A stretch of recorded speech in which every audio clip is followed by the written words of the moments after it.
Hey everyone, happy Self-Love Sunday. So Carl Jung said, until you make the unconscious conscious, it will continue to direct your life and you will call it fate.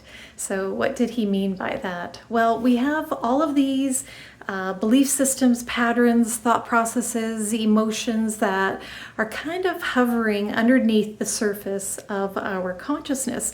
We have become so habitual with them that we are unaware that we do them in some cases.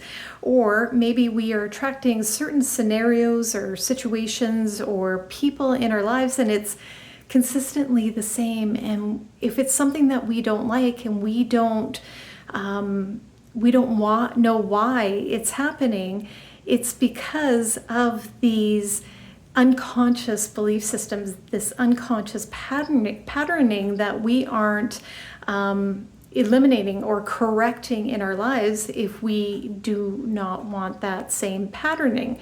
But the thing is that we just go, oh well, that's just who I am, so you can't teach old dog new tricks sort of scenario, so why bother reviewing it or looking at it or reflecting on it?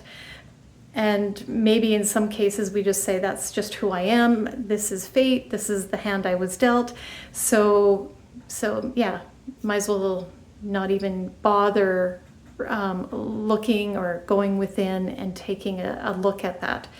But when we don't take a look at that, when we are not becoming aware of those past belief systems, past patterning, then we are allowing that to direct our lives. We are allowing that to become, to drive the bus for us. When there is something in our lives that we are not happy with, or that it just seems to be Groundhog Day over and over again because the same situations keep cropping up for us, then we need to go within and take a look at what is happening within us.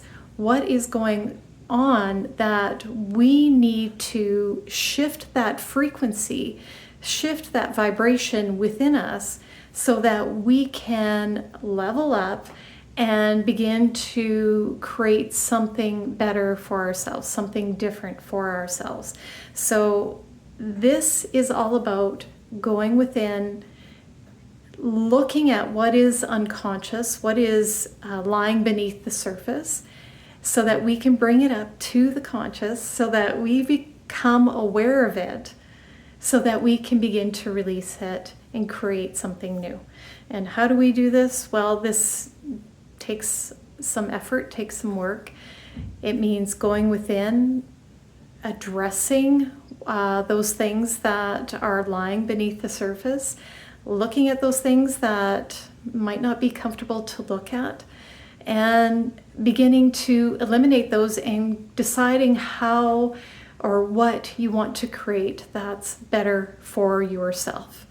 So I hope this helped you, and I will see you next time. Bye.